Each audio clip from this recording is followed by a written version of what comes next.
जय हिंद दोस्तों। सशब्द प्रतिनिधि डिक्टेशन स्टार्ट। साम्राज्यवाद के पतन के बाद जितने भी देश स्वतंत्र हुए उनमें से अधिकांश ने प्रजातांत्रिक प्रणाली को अपनाने का निश्चय किया। यह लोगों में समता, समानता, स्वायत्तता, पारदर्शिता आदि सभी को मानवीय गरिमा प्रदान करने जैसे अनेक आकर्षण प्रस्तुत करता था। इसमें समाज के उन लोगों को आशा की नई किरण दिखाई दी थी जो सदियों से किसी न किसी थोपे गए भेदभाव के कारण सामाजिक, आर्थिक और सांस्कृतिक रूप से अपने ही लोगों द्वारा पीछे धकेल दिए गए थे। इसमें रंग भेद, लिंग भेद, जाति भेद, अस्पृश्यता, नस्ल भेद और न जाने क्या क्या आधार बनाए गए थे। आज इनमें से अधिकांश अस्वीकार्य घोषित कर दिए गए हैं, लेकिन पिछले 60-70 वर्षों में अनेक देशों में प्रजातंत्र कमजोर हुआ है। भारत इस मामले में भाग्यशाली रहा है। यहाँ संसद में एकमत से हारने वाली सरकार भी बिना किसी नानुकुर के सत्ता से हट जाती है। भारत की संस्कृति में प्रजातंत्र का भाव हजारों साल से उपस्थित रहा है। मुंशी प्रेमचंद की कालजयी कहानी पंच परमेश्वर भारत की राजधर्म पालन की परंपरा को स्पष्ट दर्शाती है। समसामयिक प्रजातंत्र को अपेक्षित स्वरूप प्रदान करने में यह विरासत अपना योगदान देती रही है। प्रजातांत्रिक देशों में राजनीतिक उथल पुथल अनपेक्षित नहीं कही जाएगी।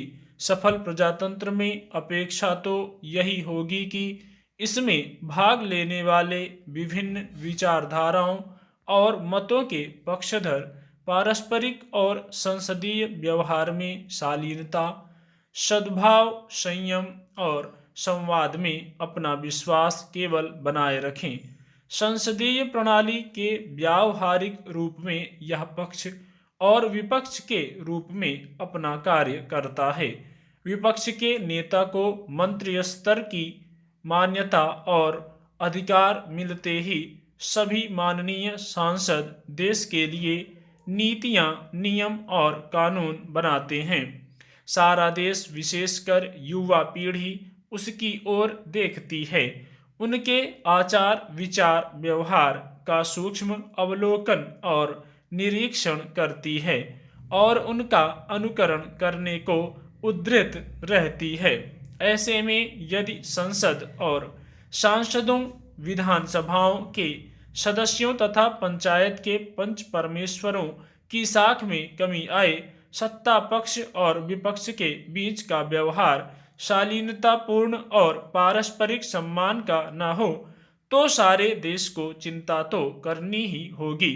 इसे यह कहकर छोड़ा नहीं जा सकता है कि ऐसा तो अनेक वर्षों से हो रहा है, यह नहीं बदलेगा। जनतंत्र में मुख्यतः जनप्रतिनिधि ही परिवर्तन के संवाहक होने चाहिए। वे ही सार्थक और स्वीकार्य परिवर्तनों को गति प्रदान कर सकते हैं। पंक्ति के अंतिम छोर पर खड़े बापू के अत्यंत प्रिय वर्ग के जीवन को मानवीय गरिमा प्रदान कर सकते हैं। विकास की हर अवधारणा और उसके लिए निर्मित हर योजना परियोजना को ऐसी दिशा दे सकते हैं जिसमें इस वर्ग का विशेष ध्यान रखा जाए। भारत का संविधान इस अपेक्षा की पुष्टि करता है। उसके निर्माताओं को ज्ञात था कि यह सब तभी संभव होगा जब शिक्षा सभी तक पहुँचे।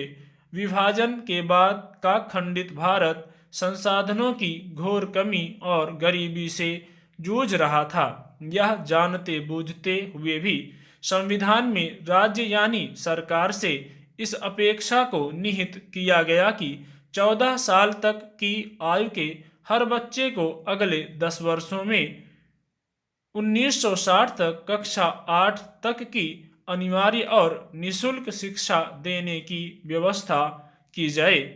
उस समय भी विश्व तेजी से बदल रहा था। साम्राज्यवाद अंतिम सांसें ले रहा था। विकास और प्रगति की नई परिभाषाएं उभर रही थीं। जिनके साम्राज्य समाप्त हो रहे थे, उनकी अपनी समस्याएं उभर रही थीं। नए स्वतंत्र हुए देशों में तो सदियों के शोषण से उत्पन्न समस्याएं भयावह रूप में सामने खड़ी थीं। महात्मा गांधी जीवन पर्यंत शिक्षा के महत्व को न केवल समझाते रहे थे, वे उसे भारत के लोगों के लिए उपयुक्त और आवश्यक स्वरूप देने के लिए लगातार प्रयोग और प्रयास करते रहे थे। जब संविधान बन रहा था, तब उनकी छत्र छाया में पले बढ़े राष्ट्रीय नेतृत्व द्वारा यह समझ लिया गया था कि भविष्य जिस भविष्यवाणी को साकार अवश्य करेगा, वह यह कि आगे के साम्राज्य ज्ञान के साम्राज्य होंगे। अतः ज्ञान संपदा की वृद्धि, भंडारण और उपयोग के लिए किए जाने वाले प्रयासों में सबसे अधिक महत्वपूर्ण आधार होगा शिक्षा का सार्वजनीकरण। 10 वर्ष वाले संविधान निहित लक्ष्य तो हम आज भी प्राप्त नहीं कर सके हैं, लेकिन 18% साक्षरता से चलकर 80% को छूने की स्थिति में पहुंच पाना अपने आप में बड़ी उपलब्धि मानी जाएगी, और वह भी तब जब आबादी 3.5 गुना बढ़ी हो। भारत के युवाओं ने न केवल देश में वरन विदेश में भी अपनी बौद्धिक क्षमता की श्रेष्ठता का प्रदर्शित किया है। भारत के पास अनुभव, ज्ञान, समझ और प्रतिभा है, जिसका सदुपयोग पोषण और प्रवर्धन करना है, ताकि उसका सकारात्मक प्रभाव वैश्विक स्तर तक अपनी आभा बिखेर सके। यह असंभव नहीं है यदि भारत के नौजवानों को अपने आत्मविश्वास को और अधिक बढ़ाने तथा अपने विचारों व संकल्पनाओं का क्षितिज बढ़ाने की प्रेरणा स्कूलों, महाविद्यालयों और विश्वविद्यालयों में दी जा सके। यह भी आवश्यक है कि संस्थाओं के बाहर भी उन्हें हर तरफ ऐसे लोग ही दिखाई दें जो अपने त्याग, सेवा, कर्मठता, ईमानदारी तथा वेदाग चरित्र के लिए जाने जाते हों। मानवीय मूल्यों के ह्रास के कारण युवा वर्ग के समक्ष असमंजस की अनेक स्थितियां उत्पन्न हो रही हैं। वे 21वीं सदी के इस तीसरे दशक में प्रगति और विकास के सकारात्मक पक्ष तो देख ही रहे हैं, साथ ही यह भी देख रहे हैं कि इस विकास यात्रा के नकारात्मक पक्ष अब मनुष्य जाति के समक्ष भयावह रूप में प्रकट हो चुके हैं।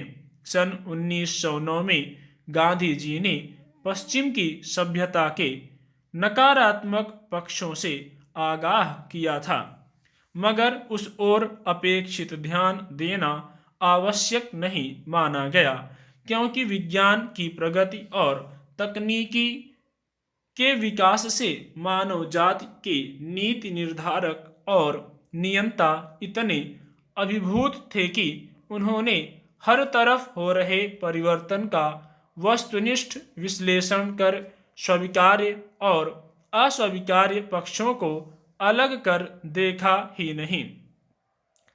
पिछले 100 वर्षों से परिवर्तन और प्रगति एक साथ ही चर्चित होते हैं। परिवर्तन हर ओर दिखाई देता है, लेकिन हर परिवर्तन प्रगति का द्योतक नहीं होता। प्रगति और विकास की वही अवधारणाएं अधिक सफल रही हैं जिनकी जड़ें गहराई तक वहां की ज्ञानार्जन परंपरा और संस्कृति से जुड़ी थीं। इसे गांधी जी ने अत्यंत प्रभावशाली ढंग से समझाते हुए कहा था, मैं अपने घर के खिड़की दरवाजे खुले रखूंगा ताकि ताजी शुद्ध हवा आ सके। स्टॉप।